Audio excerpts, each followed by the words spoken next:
Hey, this is John Lee Dumas of EO Fire, and welcome to Master Leadership. Great leaders ask great questions, and this podcast takes you on a journey to master leadership with questions that matter to leaders who matter with your host, Lily Sanabria. Hi, this is Lily, and today we are speaking with Dr. Oleg Konovalov. Oleg operated businesses in the UK and internationally for 25 years and now is concentrating on consultancy and speaking. He believes that good quality work always leads to good results, that when you put your heart and passion into everything you do, it will be rewarded. Be passionate about what you do for people and with people. As a businessman, Oleg always believed in the tremendous role of culture in a company's sustainability and strong people-focused leadership. These are the forces which define an inner strength of any organization. Although there are many books on leadership and culture, very few, if any, explain the roles and functions of culture, how it becomes negative, how to reverse a cultural decline, and the role of leaders in cultivating strong culture. Oleg does that in his book, Corporate Superpower. It is the result of many years of research and practical experience and offers a detailed explanation of the different facets of culture and discusses its nature, functions, and a leader's role, resulting in more effective cultural sustainability and higher performance. Welcome, Dr. Oleg Konovalov. How are you? Thank you very much, Lily. Good morning, and it is an honor to be on your program. Well, we're so happy to have you on our podcast. And as you know, this podcast takes us on a journey to master leadership. So are you ready to pour into our listeners? Yeah. Yes, you Excellent. are. Thank you. Okay. So I'm hoping that the audio continues to be this good. Where are you currently located? At the moment, I'm on assignment in Russia, in Moscow. Wonderful. So you are our first international guest. Actually, our Wow. second. We have Cameron Brown, but you are our second, and that's exciting. It's an honor. So, Oleg, can you tell us a bit about your path to leadership and what you're doing now? It wasn't simple. I was operating businesses for almost 30 years. So started somewhere in the age of 25, 26. Started in transport and logistics and moved into the food production, then moved to the fishing industry and been involved in all sorts of things, catching, production, international sales for good 20 years or even a bit more. You know, can I say that I was a real leader from a day one? Well, no. Mm-hmm. This is a long journey, and even sometimes I'm still questioning myself. Am I a proper leader? Mm-hmm. Particularly when you're meeting really great leaders, and it's always a question.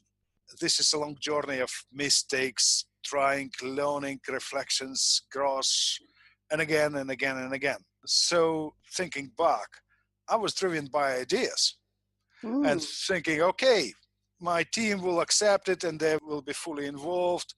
But this is a huge mistake, which I learned quickly. Leaders is only a talent which gives you, let's say, a bit of advantage. Then you must grow about everything that is sleeping less, working more. You need to learn all the time.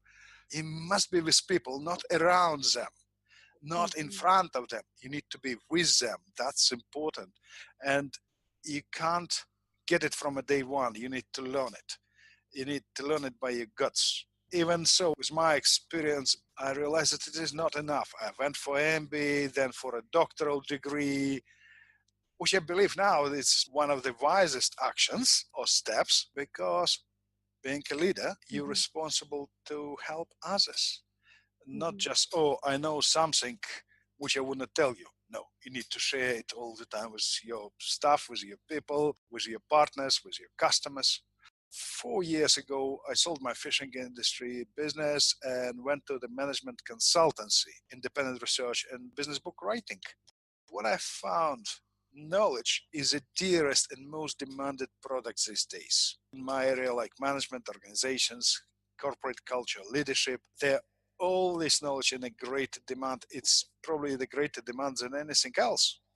So these days I do management consulting, speaking, executive training, And I'm a business also. A few books under my belt. We're going to talk about that in a little bit. I want to Yeah. tap into something that you said, that you're a person who's driven by ideas. Yeah. And in education, I think educators are the most creative people on the planet. So can you tell us a bit about what you mean by you're driven by ideas? First, it's my own courage. Okay, I think that this product would fit perfectly into the market. People will queue for it, all these things. Oh, it would be in a great demand. This is needed. But I can't move further or better rather than my team. Right. No one could be a leader on his own. Right. So it's like the strength of a chain equal to the strength of the weakest link. So if your team is not moving with you, or those creative educational leaders, they're creating some bright ideas, but if it's not supported, they can't move far. That's quite a problem.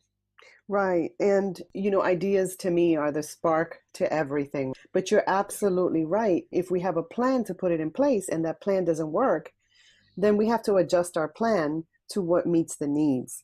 So I get it. I love it. The other thing you said was the leader must be with people and not just around them. I consider the difference between a leader and a boss. A leader, he talks with his people and saying, look, whatever happens, I'm always with you. Boss would tell his people, tell me when you have a problem. This sounds a bit scary.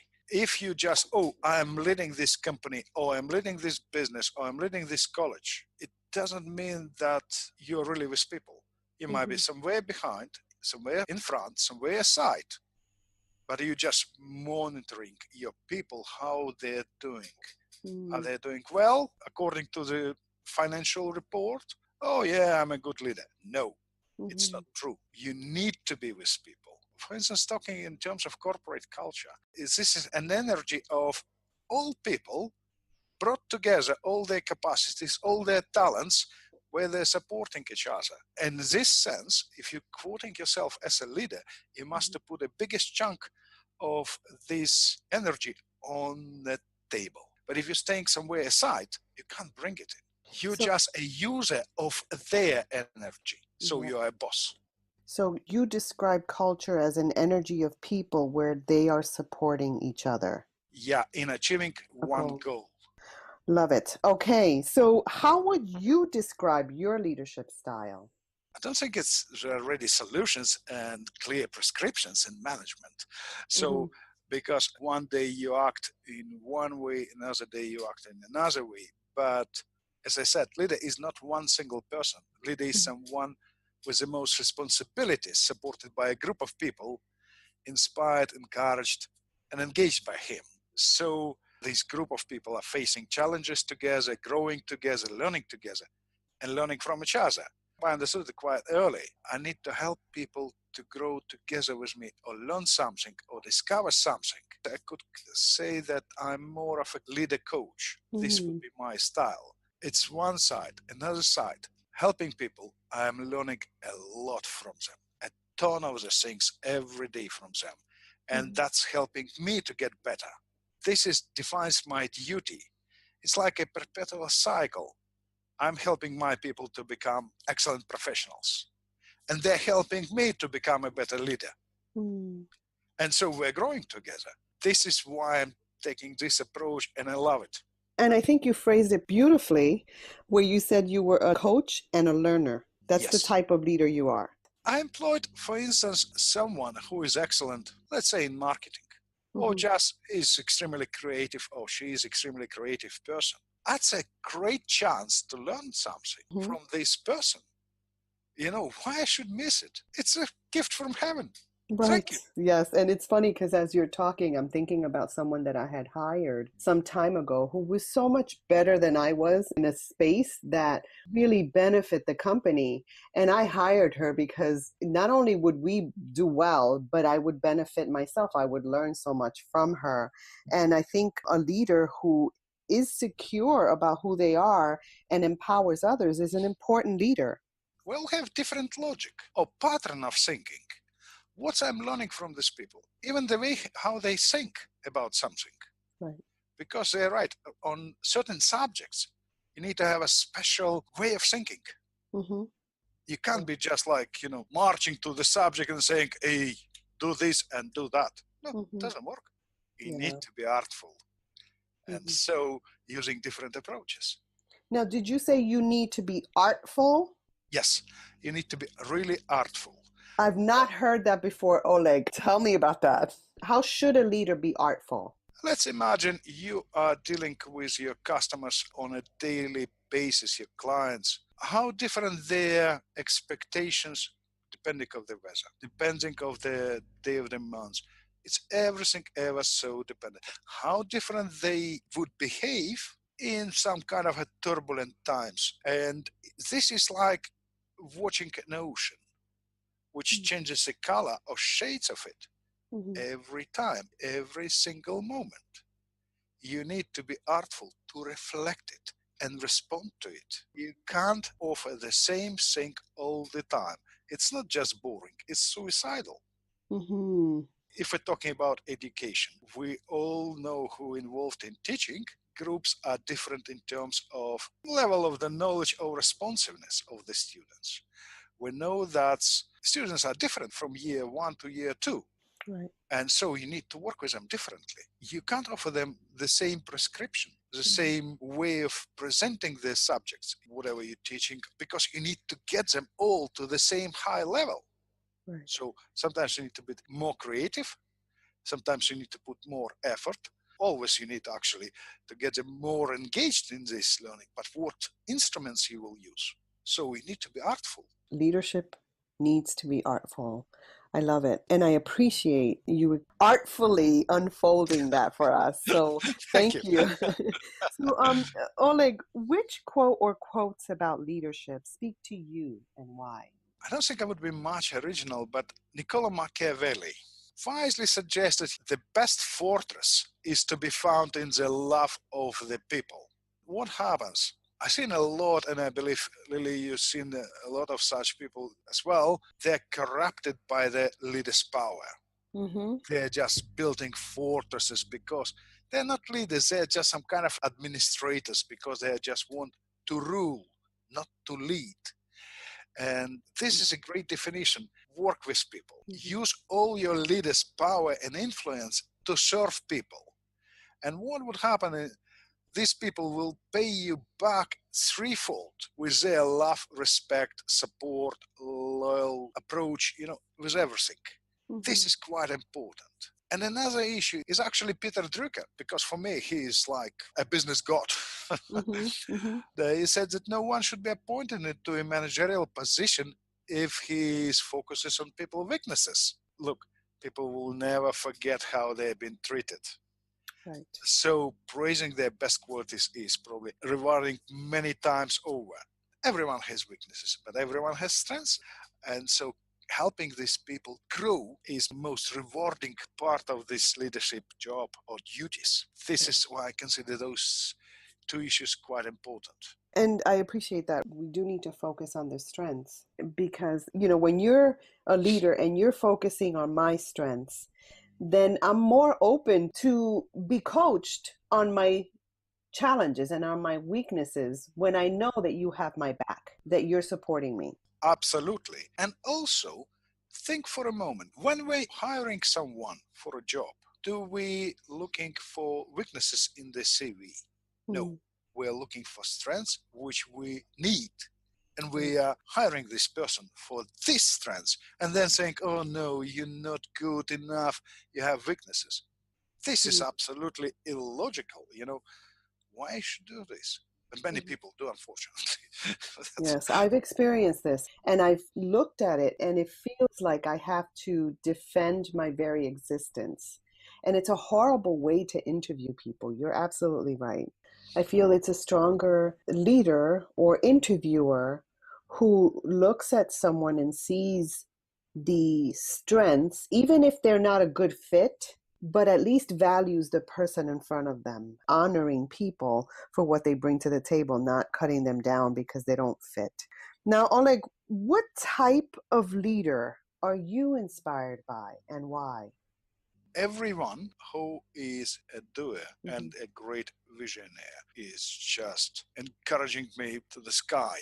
Mm-hmm. I'm really lucky in my life because I had a chance to interact with a lot of great leaders. I'm a friend with Marshall Goldsmith. He's number one leadership guru, and he is a great leader himself, Mm-hmm. which is a great privilege. Learning from these people, what they're doing, they're challenging themselves in order to improve other people's lives and qualities. That is great leadership, in my view. I had a fantastic research supervisor. He's quite well known, Professor Laszlo Polos from Durham University Business School. He is quite a big guy in macroeconomics, organization theory. He doesn't talk much, he talks few words. But those few words could open you extremely broad and Yeah. bright horizons. He injects you with curiosity and energy, and you just like walk into his office. Laszlo, look at that. It's a whole new world. Could I say that he is a leader? Phenomenal leader. Working in the fishing industry, actually, I just like spent quite a few trips at sea. This is one of the deadliest professions in the world. And these people taking life quite seriously, but they're under threat every moment. And those meeting old-fashioned skippers, captains, who's got a responsibility for lives, families, well-being, income of these people, and so of the boat. Could I say that they are great leaders? Surely yes, because they're calculating risk, they're calculating profit, they're absolutely top scientists of this area of the ocean, you know, and they've been facing all different situations. I'm talking about great captains who would not take a risk which goes beyond a human lives or some kind of a threat without reason. So everyone, or those leaders who are growing themselves, challenging themselves, and working for people, this is sort of people I really admire. Oleg, you really painted a great picture. Like your energy comes through the sound waves. I want to tell you, I'm smiling, and at the same time, I've never even thought of that. When they go out, they have so much responsibility. And so they have to up their game as leaders. And I equate that with education. In education, we have a lot of lives that we're responsible for, their families, their future. There's so much at stake. And so we need to really invest in our leadership and how we lead ourselves and teach them to lead themselves. And to me, that's why I do what I do, because the principles of leadership should be taught and learned and coached. It's critically important. Yeah.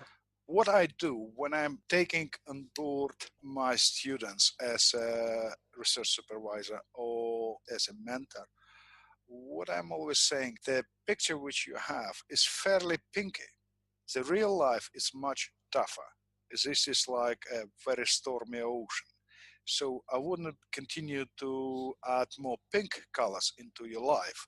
But if you want to work really hard and get a great result, be ready that I would add some stormy shades. Then you will get better prepared. And 90% of candidates saying, yes, I'm really up to this because I'm fed up of learning that everything bright in the future. I want to be ready. This is important. And I see how you've intertwined your artful leadership in there. Now, Oleg, you mentioned a book. Can you tell us a bit about this? In March, my latest book, Corporate Superpower, was released. This is a book about what is culture, its functions, how to make it function best, how to turn it if it becomes negative. More or less, it's a step-by-step guide to the culture management. I'm really proud it's been named a Bible of culture management for modern leaders. It's gained excellent endorsement from John Spence, Shep Hyke, and Marshall Goldsmith, Anna Mamalaki, Raphael Lewis, just top people in these areas and really experts. What my aim was to bring on a table of every practitioner from small business to the large corporation a clear definition how to manage culture, what resources they could gain using or managing culture properly. Because culture gives us metaphysical resources. It's responsible for things like trust, teamwork, professionalism, innovativeness, accountability, and shared vision. These are excellent resources which we are often neglect. Why we're neglecting? Because we don't know how to develop them. And who is in charge? You can't put someone in your office and saying, okay, you are now responsible for trust in the company. No, it doesn't work. It's a culture itself takes care of it. And as I mentioned, culture, if we're looking at it as something dynamic, which moves us forward every day, this is energy of many brought together in order to reach one goal, organizational goal. This is what I'm all about. Pretty proud about this work.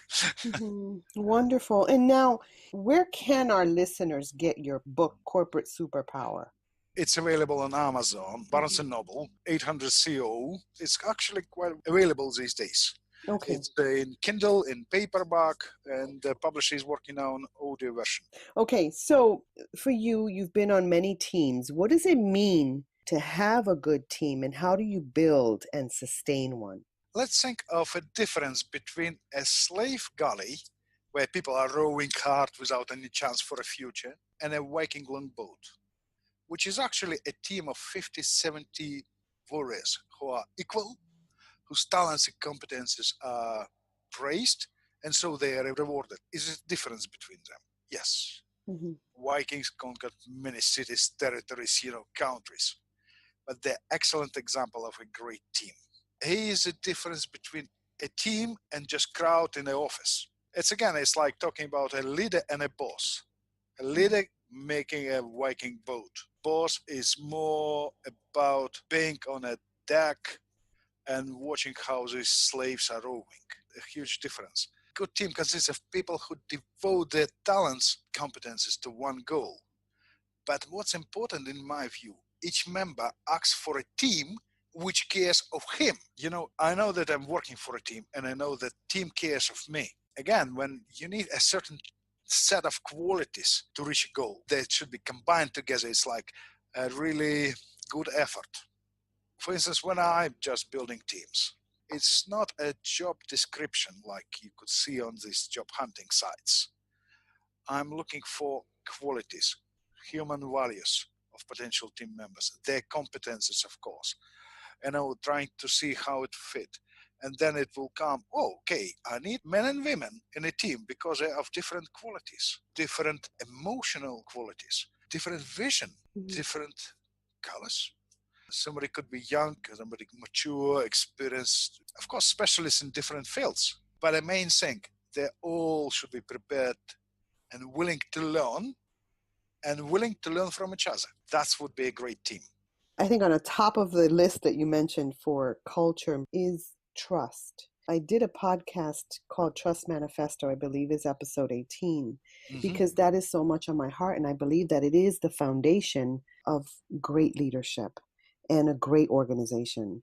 So can you speak to why trust, why that's important, and how can we develop trust as leaders? I put it simple. Trust doesn't appear in the middle of nowhere. It appears in relationship. Who seeds the trust in a company? Leader. He seeds the trust and then takes care of it growing. And it's a matter of his consistency, vision, words, actions. And if he's not consistent, the trust doesn't grow, because saying one thing, doing another thing, doesn't work. It doesn't help to grow trust. Again, when people see that they could trust their leader, they're much more attuned to trust each other. But if the leader is not consistent, they're trusting each other, but with a negative dimension, because they are trusting each other against him and against organizational goals. That's what makes our leader responsible for a trust. And again, as I mentioned, trust is a great resource. That's what we need. Right. And you have to work on it intentionally. Otherwise, it doesn't grow. So yes, thank you so much for that. Hey leaders, stay tuned for the rest of the interview following this brief message. If you haven't downloaded your copy of the Master Leadership Journal, go to masterleadership.org/MLJ to get instant access and begin growing your leadership with questions that have been curated by top-level leaders. I've also included some cool extras for you at masterleadership.org /MLJ. Oleg, what's the best advice you've ever received? Years ago, I've been talking with old Canadian gentleman, businessman, actually retired, having a coffee, chatting about something. And he just said to me about himself, actually, when I'm starting something, thinking about something new or change, I'm prepared for learning and consider myself as a little kid who explores a whole new world every time. I thought that this is the best advice because it helps me to keep my eyes open every time on every issue, which is even well known to me, but that allows me to look at it from different sides, from different perspectives. That makes me better professional. This helps me to step over my professional ego, which is a horrible thing for everyone. I know this far better than anyone else. That's it. You stop learning. Right. This helps me to look at every project, everything, all the time, and think and learn. And so to grow. I appreciate that because what I hear on my end is that you have to humble yourself. And to me, humility and wisdom are so connected. You can't have wisdom without humility. That's the hard part, right? We all want wisdom, but we don't want the humility, but it's so connected. Thank you. That's great advice. So, Oleg, can you tell us about a challenge that you've experienced and how it's shaped your life? Have you ever met people whose life has always been smooth and silky? I don't think so. Some people say it is. Yeah. Actually, I don't believe such people. Yes. I don't believe people who say that they never lost, that they have always been a winners. That means they actually can't be winners because any turbulence and they're down. Mm-hmm. Actually, the transition to consultancy and independent research wasn't easy for me. I just found myself on my own with a pile of problems, standing in the middle of nowhere with all these possible troubles. You don't have a clearly defined, it's some kind of a tangible goal. I've been facing a tremendous competition for uniqueness, actually. I believe everyone who is involved in research or developing project, everyone fighting for this uniqueness. When you're exploring a new field, you don't have supporters. You have all sorts of troublemakers around who drags you down. They're not pushing you up. They're just telling, oh no, it wouldn't work. No, it's silly. It doesn't work, This is worse than competition. Yes. And another issue, I took probably the toughest route. Before immersing into proper consultancy, I decided, no, I need to do some kind of a research and come up with something unique. This was a risky bet, but I took it. I decided that I need to walk into consultancy not only with experience and doctoral under my belt, but something more. And I decided to develop a management concept explaining how organizations are different. So I developed a management concept called organizational anatomy, wrote a book about it. Organizational anatomy. This is a management concept which looks at different organizations from a biological perspective. And this is a typological system of different organizations, like producers, knowledge-dependent organizations, location-dependent organization, donor-dependent organization, and state-affiliated organizations. And so they're different. For instance, universities, they're knowledge-dependent. They're generating and passing knowledge. Their product is knowledge. Right. For instance, explaining optimum configuration of different organizations. That allows me to develop a system how to recognize corporate diseases and pathologies. That made my points in consultancy much better, but it was a tough moment. I found myself like on an edge, either to quit or continue. Yes. I'm not getting income, money melts down. I'm just like where I am, how far to go. One day sitting and thinking what to do. And it's just like a thunderbolt struck me. What is greater, my dreams and ideas or problems? And I thought, no, hold on. My dreams are greater than any problem. And that moment changed a lot for me. It shaped my view on challenges, obstacles, what effort I must put in on everything. I thought later, when setting goals, I must set them so high they should be much greater than any possible problem. That's like a great stimulus. Yes. It's about a leader having a great vision and being persistent, because that vision was gifted to you. And so I see how you protect it and how you're persistent because you see something others don't see. To get this, you must appreciate everything that was given to you. If you're not appreciating it, you wouldn't be giving anymore. And again, you wouldn't value it. Yes. You will be taking it for granted. That's helping me so much because I understand that. I've gone through that and I'm going through some of that as well. Thank you for gifting me with that. Thank you. Okay, so tell us about one of your greatest successes. This is the toughest question for me because I've done quite a few things in my life, but that's recently because it's more in the light of what I'm doing today. Organizational anatomy, for instance, it's gained endorsement from Financial Times where they say that I'm getting under the skin of any organization and help them to function best. Well, fantastic. Not so many people getting FT endorsement. Corporate superpower, it's, as I mentioned, they call the Bible of culture management. Mm-hmm. And Marshall Goldsmith, he's a very kind person, but he is not spilling words for nothing. And he endorsed corporate superpower as a great coaching and culture from a great thinker. So the guy gone from all the way through from the bottom to up, that's a great achievement. Mm-hmm. Small business trends said that I'm setting trends in business. Is it a big success? Yes. But actually, all of this is just a pole position for new achievements, for new projects, for new ideas. You're just in the middle of the journey. Well, we don't know when we'll pass away. Ask me a day before. I'm laughing because I love that. Some of our listeners are actually older leaders, so we would consider ourselves older leaders. But it's encouraging to hear from someone with so much experience and who is not in their 20s or 30s, right? No, well, we've only just begun, or we're in the middle of this, right? And that's encouraging because I listened to an audiobook where our prime, where we can give the most or where we can produce the most is between our 40s and 60s. And that's encouraging. It is. I have a few good years left in me, Oleg. Well, I'm also not extremely young, but I've still got a bit of spark. That's wonderful. I really appreciate this. So, Oleg, I'm imagining that by this time, our listeners want to connect with you. What's the best way to do that? I have a website, olegkonovalov.com. I'm on LinkedIn, Facebook, Twitter, and I'm responsive. So just to be clear, that's OlegKonovalov.com.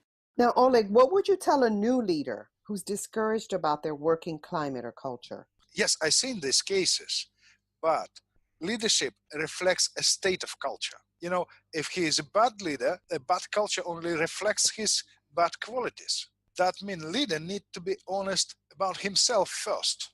What he is doing to make this culture strong and productive. Mm-hmm. But telling that, I got wrong people, everything bad, it's more about improving, enhancing the culture.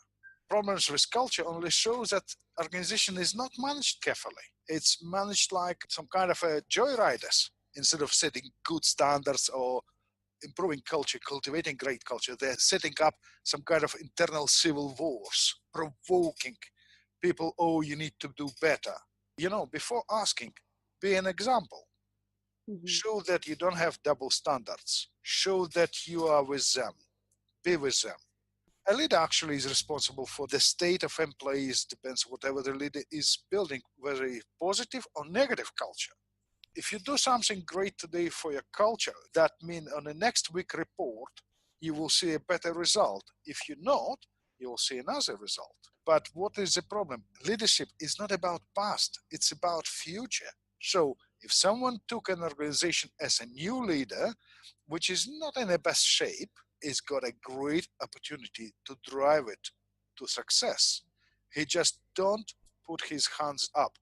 Just put them down on issues and make them. That's extremely important. Mm-hmm. That's great self-challenge and great opportunity. It's like 400 years ago, whatever first settlers who came to America, what they got, green field and challenges, and America survived and they grown. What will happen if these people will be coming saying, we don't have a banana trees everywhere? It is a challenge, but it is very rewarding challenge. A leader defines culture, but if he is not taking care of it, that means some shadow people will take care of it and they will drive it, Mhm. surely not for success. They will drive it for own interests. Mhm. So you need to take the steering wheel of this machine. You can't leave it to somebody else. You know what, Oleg? One of the reasons why I put this in here, it comes from my experience. I was in two different organizations where the foundation was lack of trust and not trust. And the responsibilities I was given, it was supposed to be bigger, but it was minimized. And I did take the responsibilities that I was given and I created a different culture within that responsibility. But it was so difficult to create change in the whole organization because the top person was always sabotaging. And that happens a lot in education, which is sad, which I want to disrupt. I've been facing it myself and I still see it quite often. You see, the problem is they're calling themselves leaders. They're more of administrators. As we said before, they're exercising their power instead of saying, we would make this university great. We Mhm. would make it as a great house for the building and growing Mhm. knowledge for every generation. This is important. I only could imagine what sort of challenges you faced. And also, people believe that they could flick a fingers and everything would be done overnight. No, Right. culture takes quite a while to get it, Mhm. sorted, get fixed, and then grow. It's quite a long journey with everyday responsibilities. You mentioned that you were a leader coach. How Yeah, important is it for leaders to have coaches? it is. You need to have an honest reflection of what you do and where are you at a certain point. Mhm. Your self-reflection not always the right thing because you could be missing very critical points. You're forgiving yourself to some extent because when you're talking to yourself, you're trying to be honest and confessing to yourself, oh, I am good in this and good in that. I'm not good in this, but I would ignore it because it was some different circumstances. That means you eventually saying no to improvement. And a good, strong coach can tell you what to pay attention for. This is extremely important. And again, you are learning from coach. You're learning about others. You're learning about yourself. Learning for improvement. That means you are changing. Without change, you can't win this competition, which we are facing every day. You're becoming dead. Mm. And the coach is a great help. Yes. And certainly we owe it to the people that we lead to continue to work on ourselves. Otherwise, you are becoming short-term leader. This goes into our next question about being a lifelong learner. What does that mean to you, and what are you learning now? It is a great interest for me because when you're learning, you could see something new in this life. New shades, new colors, new perspectives, everything ever so different. And Mhm. I love learning. You know, Mm. I'm learning how to be a better leader. I'm discussing corporate ideology, an important factor in my latest book, this corporate superpower. And I'm Mhm. trying to learn more about it, not political ideology, but corporate ideology. For Mhm. instance, imagine big university with a lot of alumni, This is like a small state with thousands of people, but how they united under this coat of arms. Mhm. The problem is that as soon as people graduated and they're leaving university, they're saying, oh yeah, I'm graduated from this business school or from this university, but what puts them together? What is shaping their minds and hearts for years ahead? What kind of DNA imprinted, mind DNA imprinted, and they're recognizing each other across the globe and supporting each other? Mhm. Ideology.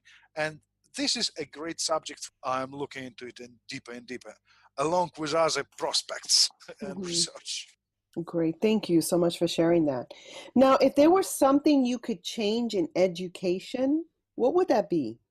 Initially, I thought about this issue when I've been studying for MBA and doctoral. Formal education considers itself only responsible for baking qualifications. They're not making professionals. But business needs professionals. So Mhm. it is a gap between demand and an offer. Business demands professionals or Mhm. specialists, at Mhm. least. But university is saying, no, no, no, we'll give you the guys with qualification. But this is a huge difference because qualification means just that you know basics without any practical application. And this is a trouble for universities these days.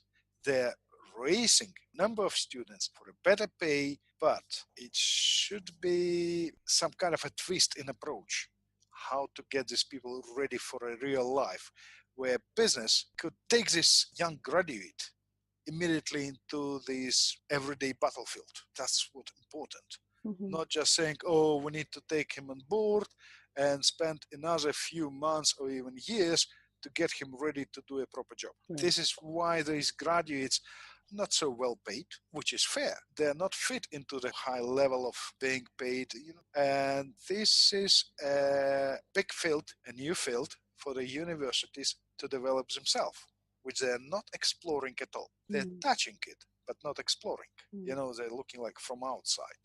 Another thing I see is a good leader is a book-wise, street-wise, and nature-wise person. Universities preparing book-wise people. Yes, street-wise is a responsibility of life and family, or whatever the experience. But for instance, nature-wise, and I'm talking from perspective of the business studies. These people, when they graduate, and they have none or very little knowledge about nature, about art, about something which defines their creativity. So they are creative, but why not to help them to grow better in this sense? To add some more important subjects to these fields. Mm. Because when they're getting into the business, what kind of human values they could bring to it, what kind of human emotions they could bring to it, what kind of a beauty they could bring to it. That's what I would be looking at. Well, I appreciate it, and as you were talking again, your art passion came through, but also I think about leadership skills. To me, that actually needs to be taught because it's about leading yourself well. And if students are taught to lead themselves well, then you have a better employee as well. Absolutely. Mhm. Because a good student, he is always waiting for a deadline. He's always doing everything 2 nights before an exam. He is Mhm. busy. But this is self-discipline, Mhm. which must Mhm. be taught. To Yeah, work hard towards the big goal. great. Thank you so much. Now, Yeah. Oleg, what have you read, watched, or listened to that our listeners should as well, and why? I love reading Paulo Coelho. He's very inspiring and I Mhm. love him. But in more practical way, I just been reading the latest book by Sally Helgeson and Marshall Goldsmith, How Women Rise. This is not only for women.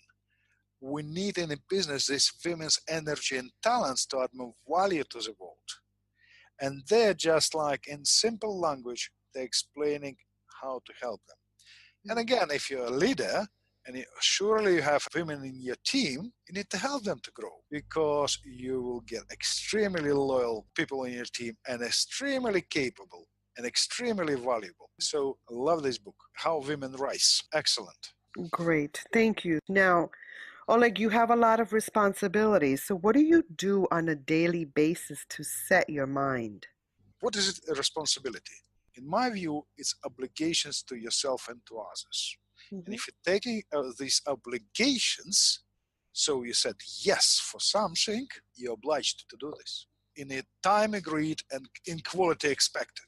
Again, it's self-discipline, nothing less, nothing more. I wouldn't be much original on this, but self-discipline is a key driver. If you're not self-disciplined, forget about being a leader. How I could tell people what to do and how to do if I can't control myself? Right.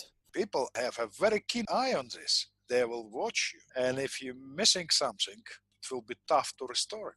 So, what do you do daily to set your mind? At least a bit of writing, whether it is an article, whether it is a new book or client's report. I love writing in this sense because I keep a feeling of the subject all the way through the assignment. Another thing, I must read every day something which is of my interest. whether it would be history or business or some kind of natural science, I must read it. How many hours do I need to work? Assume 9. That's a good balance. I have 1.5 years old son at my age. So What's his name? Sava. And this is, you could imagine. A lot of energy. Wow, little rocket. Yes, yes. So I need to plan it. Right. Thank you for sharing that. And this is important, Oleg. The reason I ask this question is because sometimes we are on a go, go, go, go. And it's important to hear from effective leaders how they intentionally set their minds daily so that the day doesn't control them, but they drive the day. You need to have a time for reflection, observing life, exploring something new, and do it as often as possible. If you're not exploring something new, what you would bring on the table tomorrow to your people? Nothing. The same old story. It's not just boring, it's not effective. Eventually, if you're not planning those things, you would be drawn into this swamp of routine. We're not machines, we're humans. It's very dangerous in terms of losing own self. I don't believe in a myth that people can work long hours and remain being creative. Right. No way. Creativity needs a freedom of thoughts coming from reflection, from something new which inspires you.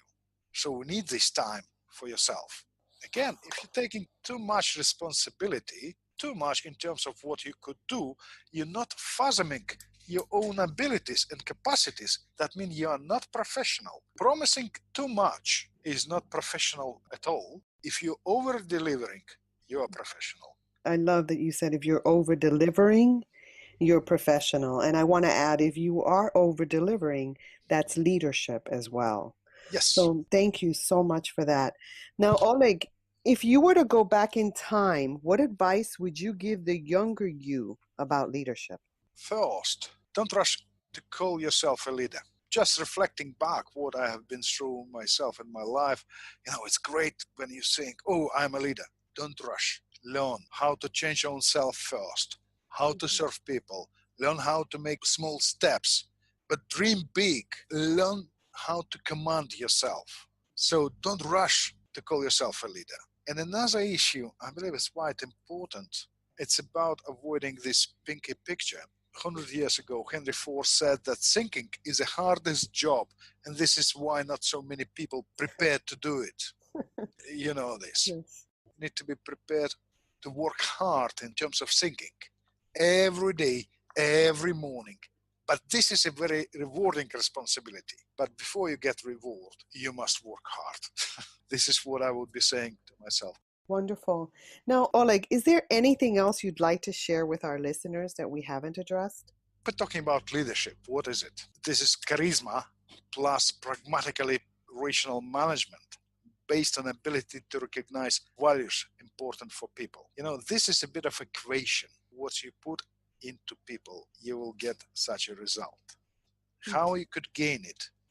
Through implementing a strong culture, because no leader could put his hands on everything and every moment. You don't have 20 hands. But if you maintain a strong culture will take care of these processes where all humans involved, So take care of culture. It will reflect your strong leadership and it will be rewarded. Oleg, I want to thank you so much for adding value to me and to our listeners. Lily, thank you to you, and this is a great conversation. I had a great time. Thank you so much. And have an amazing day. Same to you, and thank you very much, Lily. Thanks for inviting. Hello, leaders. In closing, here's a quick message. Coaching is the art of influence that underpins leadership in the 21st century. It is the very thing that can get you from being stuck to being extraordinary. So go to masterleadership.org and sign up to get a free coaching session. Until next time, continue to ignite that leader in you.